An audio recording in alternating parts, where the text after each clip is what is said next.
നമസ്കാരം. അഘോര വിഷൻ ചാനലിൻ്റെ ഏറ്റവും പുതിയ എപ്പിസോഡിലേക്ക് ഏവർക്കും ഹാർദവമായ സ്വാഗതം. ഇന്ന് നമ്മൾ അഘോര വിഷൻ ചാനലിലൂടെ നമ്മൾ നോക്കാൻ പോകുന്നൊരു വിഷയം എന്താ വെച്ചാൽ, നമ്മുടെ കേരള ലോട്ടറി ഒക്കെ ബമ്പർ, അതായത് വിഷു ബമ്പർ നറുക്കെടുപ്പ് അടുത്ത് വരികയാണ്. ഇപ്പൊ എല്ലാവർക്കും ഇത് ഒന്ന് അറിയാനൊക്കെ ആഗ്രഹം ഉണ്ടാവും. നമുക്ക് ലോട്ടറി അടിക്കുമോ, നമുക്ക് അടിക്കുമോ എന്നൊക്കെ. നമ്മൾ പറഞ്ഞ മാതിരി ലക്ഷക്കണക്കിന് ആൾക്കാർ ലോട്ടറി എടുക്കുന്നുണ്ട്. അപ്പോ അതിൽ ഒരാൾക്കായിരിക്കും ആ ഫസ്റ്റ് പ്രൈസായ 12 കോടി രൂപ അടിക്കുന്നത്. ബാക്കിയെല്ലാം അതിന്റെ ബാക്കിലുള്ള പ്രൈസുകളായിരിക്കും കിട്ടുക. എന്നാലും ഒരു വലിയ ആകാംക്ഷ തന്നെയാണ് ലോട്ടറി എടുക്കുന്നവരെ സംബന്ധിച്ച്. അതൊരു അറിയുന്നത് വരെ ഒരു മനസ്സമാധാനം ഉണ്ടാവില്ല അവർക്ക്. കാരണം ഇത് ആർക്കടിക്കും, എനിക്കടിക്കൂ. ചിലവരൊക്കെ ലക്ഷങ്ങളുടെ ടിക്കറ്റ് എടുക്കുന്നവരുണ്ട്. അപ്പോ എപ്പോഴും അവർക്കൊരു ടെൻഷനായിരിക്കും, എനിക്കടിക്കോ എന്ന് ആലോചിച്ചിട്ട്. അപ്പോ നിങ്ങളൊന്ന് ശ്രദ്ധിക്കുക. എന്താ വെച്ചാല്, എപ്പോഴും അതിനെക്കുറിച്ച് വിഷമിക്കേണ്ട യാതൊരു കാര്യമില്ല. നമുക്ക് അടിക്കാൻ വേണ്ടിയിട്ട് നമ്മൾ പ്രാർത്ഥിക്കുക. എല്ലാവർക്കും അടിക്കണം എന്ന് തന്നെയാണ് നമ്മുടെ ആഗ്രഹം. എല്ലാവർക്കും ഫസ്റ്റ് പ്രൈസ് അടിക്കില്ലല്ലോ, എങ്കിൽ പോലും നമുക്ക് ചെറിയ ചെറിയ പ്രൈസൊക്കെ ഭഗവാൻ അനുഗ്രഹിച്ച് കിട്ടട്ടെ എന്ന് പ്രാർത്ഥിക്കുന്നു. എടുക്കുന്ന എല്ലാവർക്കും പ്രൈസ് കിട്ടട്ടെ, നല്ലൊരു പ്രൈസ് കിട്ടട്ടെ എന്ന് ആഗ്രഹിക്കുന്നു. പക്ഷെ എങ്കിലും ഒരാൾക്ക് മാത്രമേ 12 കോടി രൂപ അടിക്കുമെന്ന് നമുക്ക് എല്ലാവർക്കും അറിയാവുന്ന കാര്യമാണ്. അപ്പോ പറഞ്ഞു വന്നത്, ലോട്ടറി എടുക്കുന്ന ആൾക്കാർക്കൊക്കെ അടിക്കണം എന്ന് തന്നെയാണ് ആഗ്രഹം. അപ്പോ എങ്കിലും കൂടിയിട്ട് ഞാൻ ഈ ലോട്ടറിയെ കുറിച്ച്, കുറച്ച് നമ്പറുകളെ കുറിച്ച് മുന്നേ ഒരു എപ്പിസോഡിൽ പറയുകയുണ്ടായി. അപ്പൊ ഇങ്ങനെ പറഞ്ഞപ്പോ എൻ്റെ അടുത്ത് കുറച്ച് ആൾക്കാർ കമന്റ് ബോക്സിൽ കമന്റ് ചെയ്തിരുന്നു, നിങ്ങള് കേരള ലോട്ടറിനെ പ്രോത്സാഹിപ്പിക്കുകയാണോ എന്ന് പറഞ്ഞിട്ട്. കേരള ലോട്ടറി എന്ന തട്ടിപ്പാണ് എന്ന് പറഞ്ഞിട്ട് കമന്റ് ഇട്ടിരുന്നു ചില ആൾക്കാർ. നിങ്ങൾ ഒന്ന് മനസ്സിലാക്കുക, ഒരു സംസ്ഥാന സർക്കാരിന്റെ ലോട്ടറിയാണിത്. നിങ്ങൾ അതിനെ നിസ്സാരമായിട്ട് അങ്ങനെ ഒരു തട്ടിപ്പാണ്, തരികിടയാണോ എന്നൊന്നും പറയരുത്. സർക്കാരിനെ വിശ്വാസമില്ലാണ്ട് നമുക്ക് എങ്ങനെ ജീവിക്കാൻ പറ്റും ഇവിടെ? ഏത് സർക്കാരായാലും നമ്മൾ ആലോചിക്കണ്ടേ? അപ്പോ നമുക്ക് താല്പര്യമില്ലെങ്കിൽ നമ്മൾ എടുക്കാണ്ടിരിക്കുക. അങ്ങനെ കുറ്റം പറയേണ്ട യാതൊരു കാര്യമില്ല. നമ്മള് ലോട്ടറിനെ പ്രോത്സാഹിപ്പിക്കുകയല്ല ചെയ്യുന്നത്. ലോട്ടറി എടുക്കുന്നവരെടുത്താൽ മതി. അല്ലാതെ നിങ്ങൾ പുതിയ ആൾക്കാർ വന്നിട്ട് ലോട്ടറി എടുക്കണം എന്ന് നമ്മൾ ആരും പറയാറില്ല വീഡിയോയില് എന്നുള്ളത് നിങ്ങൾ മനസ്സിലാക്കുക. അപ്പോ നമുക്ക് താല്പര്യമില്ലാത്ത വിഷയമാണെങ്കിൽ നമ്മൾ കമന്റ് എടുക്കാണ്ടിരിക്കുക. വിഷയം ലോട്ടറി എടുക്കണ്ട നിങ്ങൾ, അത്ര തന്നെ. നിങ്ങളുടെ അടുത്ത് ആരും പറയുന്നില്ല ലോട്ടറി എടുക്കണോ, നിങ്ങൾ എടുത്തോളി എന്നൊന്നും ആരും പറയുന്നില്ല. നമുക്ക് താല്പര്യം ഉണ്ടെങ്കിൽ നമുക്ക് അടിക്കുന്നുള്ള പ്രതീക്ഷയാണ് എടുക്കുന്ന എല്ലാവരും, അല്ലെ? 300 രൂപ ചെലവാക്കിയിട്ട് എടുക്കാൻ കഴിയുന്നവർ എടുത്താൽ മതി. അതാണ് നിങ്ങളുടെ അടുത്ത് സർക്കാർ വന്ന് പറയുന്നില്ലല്ലോ നിങ്ങൾ എടുത്തോളൂ എന്ന്, ഒരിക്കലും പറയുന്നില്ല.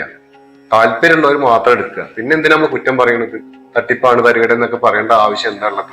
അതിന്റെ ഒന്നും ആവശ്യമില്ല. ഇഷ്ടമായി ലോട്ടറിയോട് വിറ്റ് പോകുന്നുണ്ട്. പക്ഷെ നമുക്ക് കഴിയുന്നത് നമ്മൾ എടുത്താൽ മതി. അല്ലാത്തവർ ആ വിഷയം ശ്രദ്ധിക്കാണ്ടിരിക്കുക, അത്രേ ഉള്ളൂ. അപ്പോ ഞങ്ങളാരും ഈ ലോട്ടറി എടുക്കണം നിങ്ങളെ പ്രോത്സാഹിപ്പിക്കുന്നൊന്നുമില്ല. അപ്പൊ ഞങ്ങൾ പറയുന്നത് ചില സാധ്യതകൾ ഉള്ളവരെ പറയുന്നു, ഉള്ള നമ്പറിന് സാധ്യത ഉണ്ടെങ്കിൽ പറയുന്നു. അത് ജ്യോതിഷത്തിന്റെ ചില കണക്കുകൂട്ടൽ പ്രകാരമാണ് പറയുന്നത്. ഇപ്പൊ ഗ്രഹങ്ങള് അനുകൂലമായിട്ടൊക്കെ നിൽക്കുന്നുണ്ടെങ്കിൽ ഏത് രാശിക്കാർക്ക് അനുകൂലമായി നിൽക്കുന്നു, ഒരുവിധം ഗ്രഹങ്ങളൊക്കെ ആർക്കൊക്കെ അനുകൂലമായി നിൽക്കുന്നു എങ്കിൽ അവരേക്ക് സാധ്യത ഉണ്ടെന്ന് പറയുന്നുള്ളൂ. അല്ലാത്തവർക്ക് സാധ്യത ഇല്ല എന്നല്ല അർത്ഥം. കാരണം അവർക്കൊരു 70% 80% ചാൻസ് കൂടുതലാണ് അർത്ഥം. മറ്റുള്ളവർക്ക് ഇല്ല എന്നല്ല. ഒരു 30, 20, 25% മാത്രമേ അവർക്ക് ചാൻസ് ഉള്ളൂ എന്ന് മാത്രം. അല്ലാണ്ട് ഈ 12 രാശികളിൽപ്പെട്ടവർക്കും കിട്ടാൻ ചാൻസ് ഉണ്ട്. ഞാനത് പറയാം. നിങ്ങൾ ആരും നിരാശപ്പെടരുത്. ഈ വീഡിയോ കാണുന്ന ആരും നിരാശപ്പെടരുത്. ഞാൻ ഈ പറയുന്ന രാശിയിൽ ഇല്ലല്ലോ, അല്ലെങ്കിൽ ഈ നക്ഷത്രത്തിൽ ഇല്ലല്ലോ എന്ന് പറഞ്ഞിട്ട് ആരും നിരാശപ്പെടണ്ട. നിങ്ങൾക്ക് എല്ലാവർക്കും എടുക്കാം. ഇത് ഒരു ദൈവം തീരുമാനിച്ച ഫലമൊന്നുമല്ല നമ്മളാരും പറയുന്നത്. ജ്യോതിഷത്തിന്റെ ചില കണക്കൂട്ടൽ മാത്രമാണ്. മിക്കവാറും പിഴയ്ക്കാറില്ല എന്നുള്ളതാണ്. ഇനി പിഴയ്ക്കൊന്നും പറയാനും പറ്റില്ല. ഞാൻ തുറന്ന് പറയാ കാര്യങ്ങളൊക്കെ. നാളെ നിങ്ങൾ കമന്റ് ഇടണ്ട, നിങ്ങൾ പറഞ്ഞില്ല അങ്ങനെ അടിക്കും ഇങ്ങനെ അടിക്കും എന്നൊക്കെ. അതേപോലെ അടിച്ചില്ലല്ലോ, വേറെ ആൾക്കാർ അടിച്ചു, അങ്ങനെ അടിക്കാം. പക്ഷെ ഞങ്ങൾ ചില അസ്ട്രോളജർമാര് കണക്ക് കൂട്ടലുകളാണ്. എങ്ങനെ കണക്ക് കൂട്ടുന്നു? ജ്യോതിഷം ഒരു കണക്കാണ്, ഗണിതാണ് ജ്യോതിഷം. അപ്പോ ആ കണക്ക് കൂട്ടൽ പ്രകാരമാണ് ഈ ഇന്ന രാശിക്കാർക്ക്, അതിൽ വരുന്ന ഇന്ന നക്ഷത്രക്കാർക്ക് ഈ ലോട്ടറിക്ക് ചാൻസ് ഉണ്ട് ഫസ്റ്റ് പ്രൈസിന് എന്ന് പറയുന്നത്. ഞാനിവിടെ പറയാൻ പോകുന്നത് 3 രാശിക്കാർക്കാണ് ചാൻസ് ഉള്ളത്. പക്ഷെ അതിൽ ഏറ്റവും ഫസ്റ്റ് ആയിട്ട് ഒരു രാശിക്കാരുള്ളത്, രണ്ടാമതായിട്ടും വേറെ രാശിക്കാര്, മൂന്നാമതായിട്ട് ഒന്നുകൂടി. ബാക്കിയുള്ളവർക്ക് ചാൻസ് ഇല്ല എന്നല്ല എന്ന് അർത്ഥമൊന്നുമില്ല കേട്ടോ. അപ്പോ ഏറ്റവും ഫസ്റ്റ് ആയിട്ട് നമുക്ക് കൊടുക്കാൻ പറ്റുന്ന രാശിക്കാരുണ്ട്, അവർക്കാണ് ഏറ്റവും കൂടുതൽ ചാൻസ് എന്നുള്ളതാണ്. ആ രാശിയിൽ പെടുന്ന നക്ഷത്രക്കാർക്ക് ഈ ലോട്ടറി എടുത്താൽ അടിക്കാൻ ചാൻസ് ഉണ്ട് എന്ന് വെച്ചിട്ട് 12 കോടി മാത്രമല്ല, എല്ലാ പ്രൈസുകളും കിട്ടാൻ ചാൻസ് ഉണ്ട്. വെറും 12 കോടി മാത്രമല്ല. എന്നാൽ അവരെ സത്യം പറഞ്ഞാൽ വ്യാഴം അവർക്ക് അനുകൂലമായിട്ടാണ് നിൽക്കുന്നത്. ഈ പറയുന്ന രാശിക്കാർക്ക് വ്യാഴം മാത്രമല്ല, ഈ സമയത്ത് മകീരം നക്ഷത്രത്തിൽ 2ാം പാദത്തിൽ ചന്ദ്രൻ നിൽക്കുകയാണ്. ചന്ദ്രനും വ്യാഴവും യോഗം ചെയ്തു നിൽക്കുന്ന സമയമാണ്. അങ്ങനെ ചന്ദ്രനും വ്യാഴവും യോഗം ചെയ്തു നിൽക്കുമ്പോൾ ജ്യോതിഷത്തിന്റെ കണക്കുകൂട്ടലുകളിൽ അത് ഗജകേശ്വരി യോഗം സംഭവിക്കുന്നു എന്നാണ്. ഗജകേശ്വരി യോഗം ഉള്ളവർ കോടീശ്വരന്മാരായി ഭവിക്കും എന്നാണ് ശാസ്ത്രം പറയുന്നത്. അങ്ങനെയുള്ള ജാതകങ്ങളിൽ നമ്മളെ കണ്ടിട്ടുണ്ട്. കാരണം ഇവിടുത്തെ വലിയ വലിയ കോടീശ്വരന്മാർക്കൊക്കെ മിക്കവാറും കേശരി യോഗം, ഗജകേശ്വരി യോഗം ഒക്കെ ഉള്ളവരായിരിക്കും. അത് മാത്രമല്ല, വേറെയും പല യോഗങ്ങളുണ്ട്. നീചഭംഗ രാജയോഗം, ഇങ്ങനെയുള്ള പലതരത്തിലുള്ള യോഗങ്ങളെ കൊണ്ട് സമ്പന്നരായവരുണ്ട്. കാരണം അവർ ജനിക്കുമ്പോൾ അങ്ങനെ ഒരു യോഗമുള്ള സമയത്തായിരുന്നു അവർ ജനിച്ചിരുന്നത്. അതുകൊണ്ട് തന്നെ അവർ ആ ഒരു സ്റ്റേജിലേക്ക് എത്തി എന്ന് മാത്രം. അത് അവരുടെ അനുഗ്രഹം, അവരുടെ പൂർവികരുടെ അനുഗ്രഹം, അവരുടെ ഭാഗ്യം എന്നൊക്കെ പറയാൻ പറ്റുള്ളൂ. അപ്പൊ എല്ലാവർക്കും ഒരേ ഭാഗ്യം കിട്ടില്ലല്ലോ. അപ്പോ നമ്മൾ നോക്കാൻ പോകുന്ന നക്ഷത്രക്കാര്, ഇവർക്ക് ശനി അനുകൂലനാണ്. മാത്രമല്ല രാഹു ഇവർക്ക് അനുകൂലമാണ് എന്നുള്ളതാണ്. രാഹു ഈ ഭാഗ്യങ്ങളൊക്കെ കൊണ്ടുവരാൻ പ്രധാനമായ ഒരു ഗ്രഹമാണ് രാഹു. രാഹുവിന്റെ ഒരു അനുഗ്രഹത്താൽ ലോട്ടറി ഭാഗ്യങ്ങളൊക്കെ കിട്ടാൻ ചാൻസ് കൂടുതലാണ്. രാഹു അതുപോലെ വ്യാഴം അനുകൂലിച്ച് നിൽക്കുക, ചന്ദ്രനും വ്യാഴവും കൂടിയിട്ട് പറഞ്ഞല്ലോ ഗജകേശ്വരി യോഗത്തിൽ നിൽക്കുക. ഈ ഒരു സമയത്ത് ഇക്കൂട്ടർക്ക്, ഈ പറയുന്ന രാശിക്കാർക്ക് ഈ ലോട്ടറി അടിക്കാൻ ചാൻസ് കൂടുതലാണെന്നർത്ഥം. എന്നാൽ വേറൊരു രാശിക്കാരുണ്ട്, അവരെ സംബന്ധിച്ച് ഇപ്പോ കണ്ടകശനിയാണ് അവർക്ക്. പക്ഷെ കണ്ടകശനിയിൽ ലോട്ടറി അടിക്കില്ല എന്നൊന്നും പറയാൻ കഴിയില്ല. കണ്ടകശനി ആയതുകൊണ്ട്, ഒരു കോമൺ ആയിട്ട് പറയുന്നത് കൊണ്ട് എല്ലാവരും അവർക്ക് കണ്ടകശനിയാണ്. അങ്ങനെ പറയുന്നത് കൊണ്ട് ലോട്ടറി അടിക്കില്ല എന്നൊക്കെ പറയാം. പക്ഷെ കണ്ടകശനി എന്ന് പറയുന്ന ഒരു സംഭവം, ശനി ഓരോ വ്യക്തികൾക്കും വ്യത്യസ്തമായി ജാതകത്തിൽ നിലകൊള്ളുന്നുണ്ടാവാം. അങ്ങനെ വ്യത്യസ്തമായിട്ട് ശനി നിലകൊള്ളുമ്പോൾ ആ ആൾക്കാരുടെ ജാതകത്തിൽ ശനി അനുകൂലനായിട്ടാണ് നിൽക്കുന്നതെങ്കിൽ ഇവരെ കണ്ടകശനി ബാധിക്കില്ല എന്ന് വേണമെങ്കിൽ പറയാം നമുക്ക്. അപ്പൊ അവർക്ക് ചാൻസ് ഉണ്ടോ? ഉണ്ട്, അവർക്ക് ചാൻസ് ഉണ്ട്. പക്ഷെ പൂർണ്ണമായിട്ട് അവർ തള്ളിക്കളയാൻ നമുക്ക് പറ്റില്ല. കാരണം അവർ കണ്ടകശനി ആണെന്ന് വെച്ചിട്ട് ഇവർക്ക് ശനി അനുകൂലനാണെങ്കിലോ അപ്പൊ ഇവർക്ക് ചാൻസ് ഉണ്ട്. ബാക്കി എല്ലാ ഘടകങ്ങളും ഇവർക്ക് ഒത്തു വന്നിട്ടുണ്ട്. അതുപോലെ അതിന്റെ തൊട്ടടുത്ത രാശിക്കാരുണ്ട്, ഇവർക്ക് കണ്ടകശനി ഇല്ല, പക്ഷെ ഇവർക്ക് വ്യാഴം 6ൽ പോയി എന്നൊരു കുഴപ്പമുണ്ട്. അതിന്റെ വ്യാഴത്തിന്റെ അനുകൂലാവസ്ഥ അവർക്ക് ഇല്ല, ശനിയുടെ ദോഷങ്ങളില്ല. രാഹു ഒക്കെ അനുകൂലിച്ചിട്ട് അവർക്ക് നിൽക്കുന്നത്. പക്ഷെ ഇവരെ സംബന്ധിച്ച് കണ്ടകശനി ഇല്ലെങ്കിൽ പോലും ഇവർക്ക് ഈ ദോഷങ്ങള്, അതായത് വ്യാഴം അനുകൂലമല്ലാത്തൊരു ദോഷം കൊണ്ട് ഇവർക്ക് ഒരു ചാൻസ് കുറവുണ്ട് എന്ന് വേണമെങ്കിൽ പറയാം. എന്നാൽ ഈ 3 രാശിക്കാരെ പറഞ്ഞിട്ടില്ല, പക്ഷെ പറയാൻ പോകുന്നു. പക്ഷെ നിങ്ങളപ്പോ ഒരു ആകാംക്ഷയോടെ ഇരിക്കാവും എന്താ അത് പറയാത്തത് എന്നുള്ളത്. പക്ഷെ ഈ 3 രാശിക്കാർക്ക് ഉണ്ട് എന്ന് ഇവിടെ പറഞ്ഞു. പക്ഷെ ഏത് രാശിക്കാരാന്ന് പറഞ്ഞിട്ടില്ല. പക്ഷെ ബാക്കി 9 രാശിക്കാർക്ക് ഇല്ലേന്ന് വെച്ചാൽ അവർക്കും ചാൻസ് ഉണ്ട്. പക്ഷെ ഞങ്ങളുടെ കണക്കുകൂട്ടൽ പ്രകാരം വ്യാഴവും പിന്നെ സൂര്യനും അതേപോലെ ശനിയും മറ്റുള്ള രാഹു കേതുക്കളൊക്കെ, ധൂമഗ്രഹങ്ങളായ രാഹു കേതുക്കളൊക്കെ അനുകൂലമായി നിൽക്കുന്ന ഒരവസ്ഥയെയാണ് നമ്മൾ കാണുന്നത്. അപ്പൊ ഈ അനുകൂലത വെച്ചുകൊണ്ടാണ് നമ്മൾ പറയുന്നത് ഇന്ന രാശിക്കാർക്ക് അതിൽ വരുന്ന ഇന്ന നക്ഷത്രത്തിന് ഉള്ള ചാൻസ് കൂടുതലാണ് ലോട്ടറി അടിക്കാൻ. 2025 മെയ് 28 2 മണിക്ക് നറുക്കെടുക്കുന്ന വിഷു ബമ്പറിന്റെ ഒരു ഫലപ്രവചനമാണ് ഇവിടെ നടക്കുന്നത്. അതായത് ഫലപ്രവചനം പ്രവചിച്ചതൊന്നും 100% വിജയിക്കണം എന്നൊന്നുമില്ല. എന്നാലും ഒരുപാട് ചാൻസുകൾ ഇതിൽ കിടക്കുന്നുണ്ട് എന്ന് മാത്രം. നിങ്ങള് ജ്യോതിഷം പല അസ്ട്രോളജർമാരും പ്രവചിച്ചത് തെറ്റിയിട്ടൊക്കെ ഉണ്ട്, നമുക്കറിയാം. ഇത് നടക്കും എന്ന് പറഞ്ഞിട്ട് നടക്കാതിരുന്നിട്ടൊക്കെ ഉണ്ട്. അങ്ങനെയൊന്നും പറയാൻ അത്രയ്ക്കൊന്നും ഇന്നത്തെ കാലഘട്ടത്തിൽ പറയാൻ കഴിയില്ല എന്ന് തന്നെയാണ് പറയുന്നത്. കാരണം നമ്മളാരും ദൈവമൊന്നല്ല, നമ്മൾ ചില കണക്കുകൂട്ടലുകൾ വെച്ചിട്ടാണ് ഈ പറയുന്നത്. അപ്പോ ഞാൻ ഒന്ന് പറഞ്ഞു, നിങ്ങൾ ആരും മനസ്സിലാക്കുക, ഈ കമന്റ് ഇടുമ്പോ ഞാൻ ഒരിക്കലും ലോട്ടറിനെ പ്രോത്സാഹിപ്പിച്ച് പറയുകയാണ് എന്ന് കരുതരുത് നിങ്ങൾ കേട്ടാ. നിങ്ങള് ലോട്ടറി എടുക്കുന്നവർ മാത്രം എടുത്താൽ മതി എന്നുള്ളതാണ്. ലോട്ടറി എടുക്കുന്നവർക്ക് സന്തോഷമാവും എന്നുള്ളതാണ്, അത്ര തന്നെ. അല്ലാതെ നിങ്ങൾ പുതിയ ആൾക്കാർ ലോട്ടറി എടുക്കണം എന്ന് ഞാൻ പറയുന്നില്ല. പക്ഷെ എന്നാൽ വിഷു ബമ്പർ, ഓണം ബമ്പർ, ഇങ്ങനെയുള്ള ബമ്പർ, ക്രിസ്മസ് ബമ്പർ, ഇതൊക്കെ നമ്മൾ വരുമ്പോൾ സാധാരണ നമ്മൾ എടുക്കാറുണ്ട്. സാധാരണ എടുക്കാത്തവർ പോലും അന്ന് ഒരു ലോട്ടറി എടുക്കും എന്നുള്ളതാണ്.